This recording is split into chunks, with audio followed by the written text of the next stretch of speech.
بسم الله الرحمن الرحيم الحمد لله رب العالمين والصلاة والسلام على أشرف الأنبياء والمرسلين أما بعد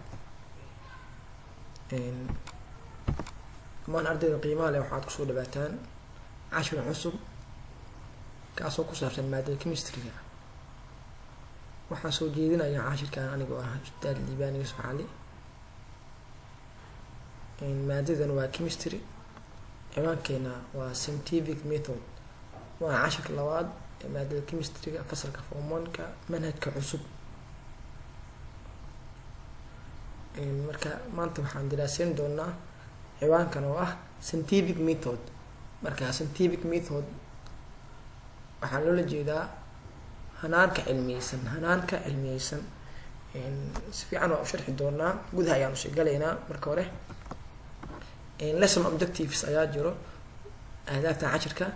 By the end of the lesson, the learner should be able to describe and apply scientific method in daily life activities. cashirkan ku dhamaada ardayga waxaa laga rabaa inuu sharxi karo wax loo yaqaano scientific method, hanaanka cilmiyeysan. waxaa kaloo ardayga laga doonayaa inuu ku ableen gareyn karo noloshiisa.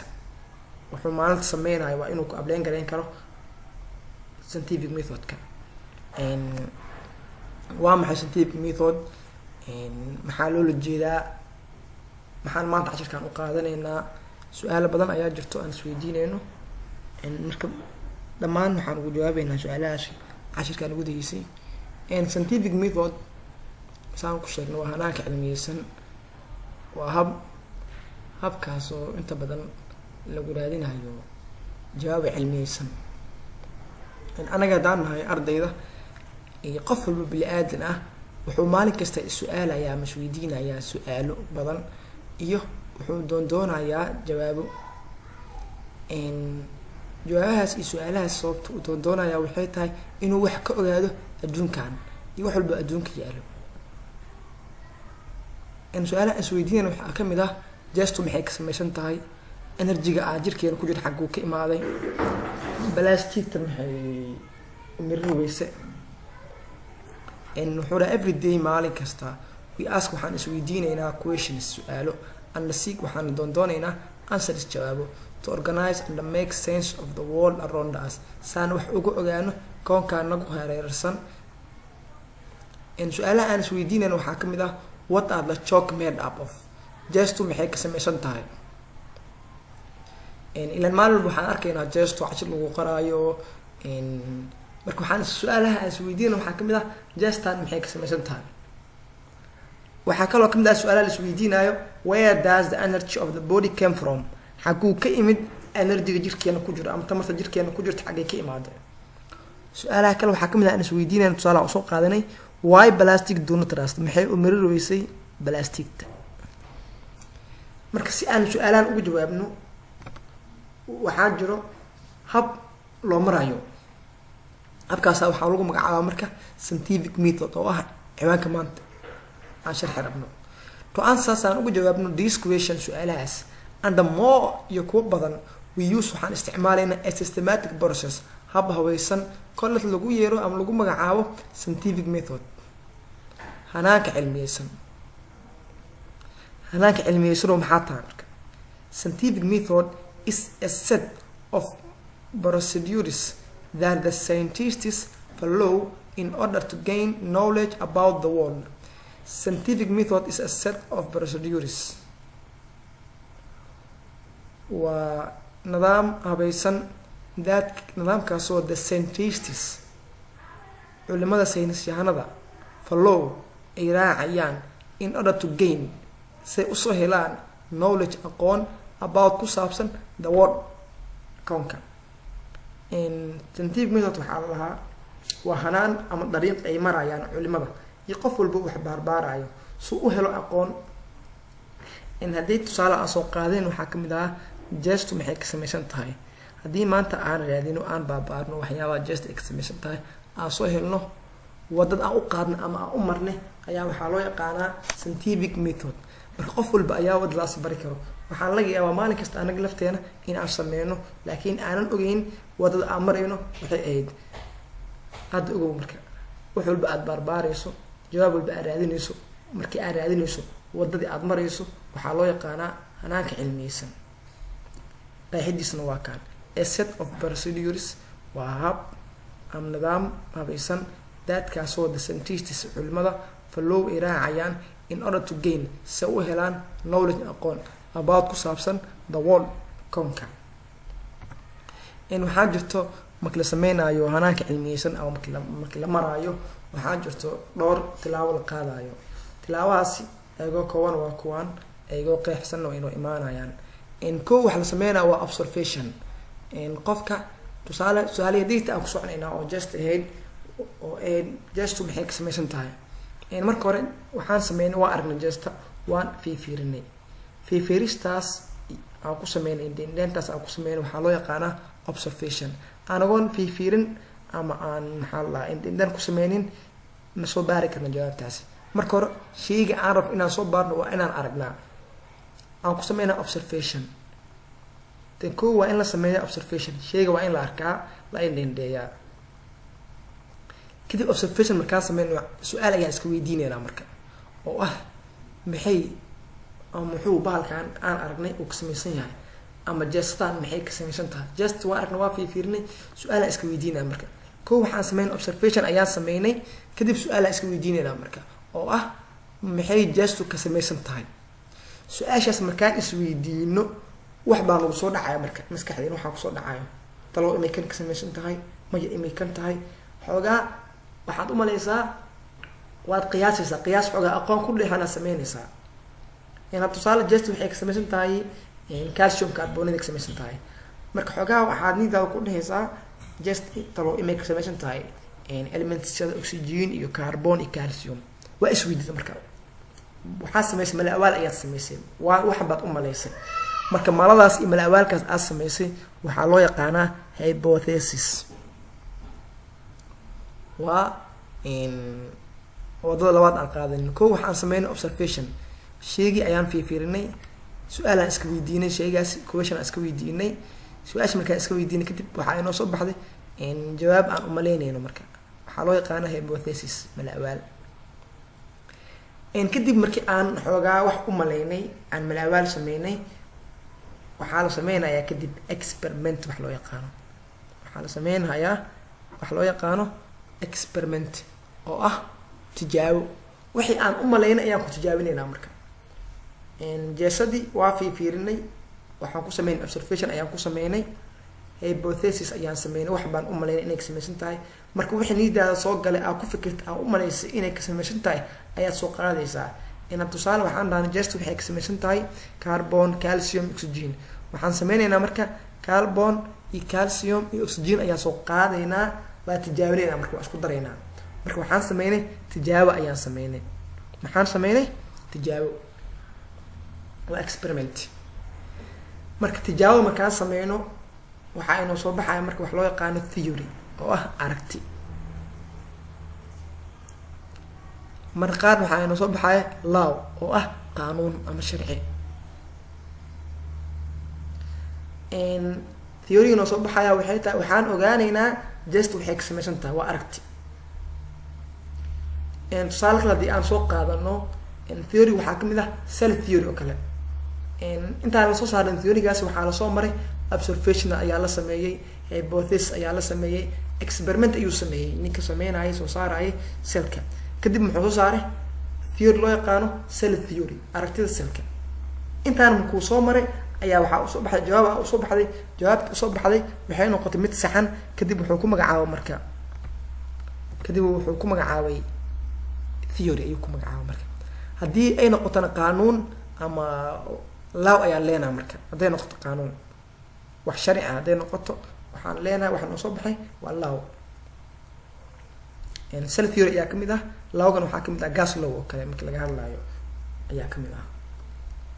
marka asoo dhammaan observationkan, hypothesiska, experimentga intaba igoo qeexan iyanoo imaanayaan. aan hor u socno. wuxuu dhaha marka nidaamkan oo scientific methodka wuxuu ka kooban yahay kow making observation. kow waa qofku ama qofka dheh waa inuu sameeyaa observation, waa inuu indhendheen sameeyaa oo sheyga fiiriyaa. maxaa loola jeedaa marka observation? wax kala maan waa indhaynta aan sheegayno waay the act of carefully waa inaad ka taxadirtaa waxaad sameynayso ama aad fiirinayso waa inaad si saxan aad u fiirisaa aadna u martaa ama aadna sameysaa systematic examine baaritaan aad u habaysan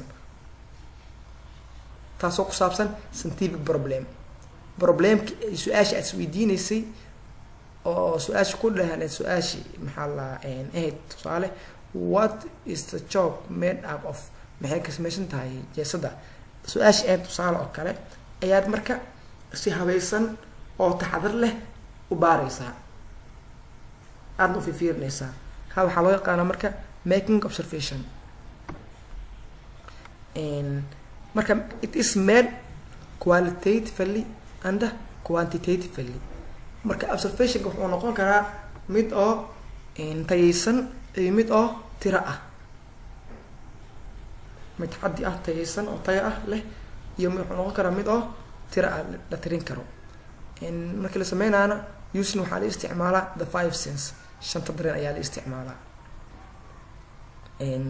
sidekaan isticmaalaynaa maqalkaan isticmaalaynaa testga dhadhankaan isticmaalaynaa waxaan kaloo isticmaalaynaa qorinta inaan maxaa yeelay shay markaan sameynayno ama aan arkayno marka hore waa inaan aragnaa tusaale just waa aragnay waa side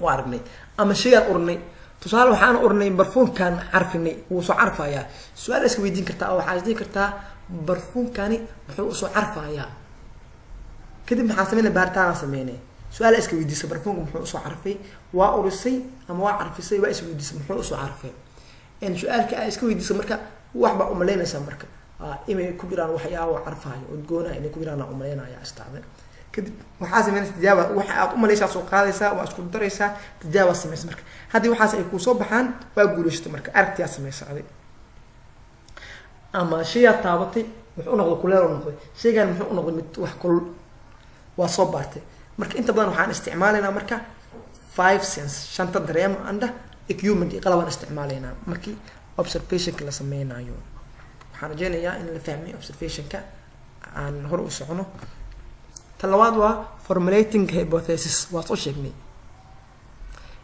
observation markaan sameynay su-aala iska weydiinay su-aasha markaan iska weydiino maxaa nagu soo dhacayo waxyaabo balaabaal ah aan umaleynayno su-aashaas aan isweydiinay jawaabteeda inay tahay taasaa waxaa loo yaqaanaa marka formulating hypothesis waa making waa in la sameeyaa uneducated guys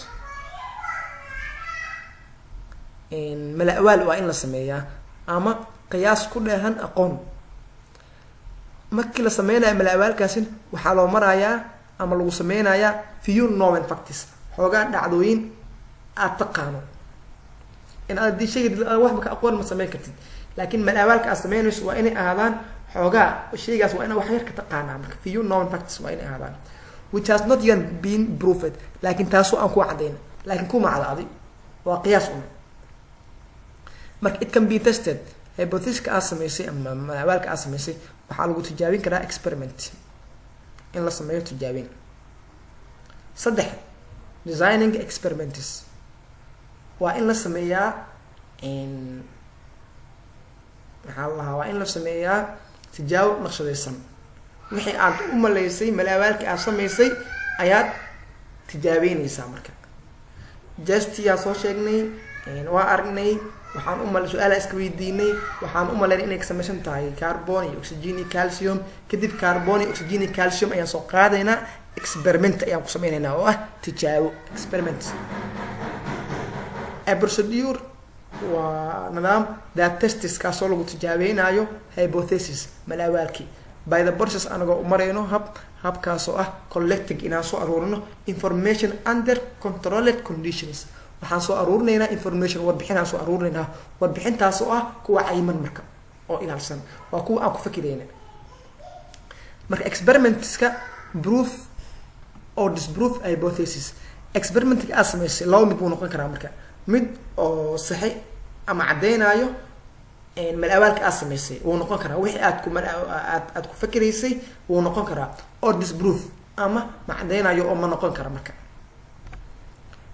ugu dambeyn waxaa la sameynayaa conclusion making conclusion gabagabo waa in la sameeyaa marka experimentka waa sameynay gabagabo ayaan sameynaynaa gabagabada waxaa weeye a well tested hypothesis si fiican loo tijaabiyey that explains taasoo sharxayso natural phenomena dhacdo oo dhab ah sharxayso ayaa waxaa lagu magacaabaa theory.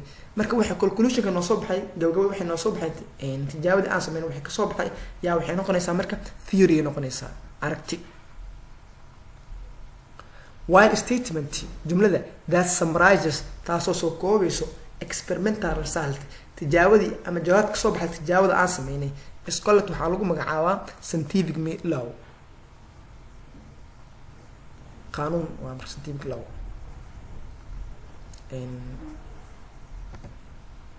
examples tusaalooyinkan marka dhowr 3 tusaale waaye mid walba wuxuu yahay aan sheegaynaa. kow wuxuu dhahaa marka metal birta react waxay la falgalaysaa with acid la falgalaysaa to produce soo saarto gases nef. hadda waa malaawaal waa marka birta waxay la falgalaysaa acid la falgalaysaa soo saarto gas. wax aan sameeyna maahan experiment maahan kaliya niidan waxaan ku dhahnay haddii birta la falgaliyo acid waxay sameynaysaa gas. marka tani waxaan leenahay waa hypothesis. lawo Mohammed placed sodium metal in a beaker with acid. Mohammed waxaa la yiri wuxuu birtan ama cunsurkan sodiumka ah dhex dhigay weel oo ku dhex jiro acid. weel ay ku dhex jiraan acid ayaa wuxuu dhex galiyay sodium u dhex galiyay. marka muxuu sameeyay faluu sameeyay marka experiment tijaabo sameeyay sodium soo qabta cunsurka sodium oo bir ah wuxuu dhex galiyay marka acid dhex galiyay. marka waa experiment waay تكلموا after a while xogaa kadib the beaker with acid release gas wuxuu soo deynayaa markii Axmed uu dhex galiyay xogaa kadib wuxuu soo deeyay marka weelkii wuxuu soo deeyay gas uu soo deeyay marka hawa uu soo deeyay. maxaa sameysay observation waxa baad aragtay marka observationka koona waxa waa markii koona waa maxaa la way noqon kartaa dib dabna way noqonaysaa ilan koo waxay tahay shayga waa aragti waa in indheysay kadib tijaabada aad sameysay wax ka soo baxana waa fiirinaysaa waxa ku sameynaysaa observation. halka ayaan kusoo gabagabeynayaa cashirkaygii waxaan rajeynayaa in aad loo fahmo. haddii cashirkan uu soo gaaray ka faa'iideyso walaalaha uu share garay ugu faa'iideeyay kanaalkan aniga iska leh subscribe saar waana mahadsan tahay.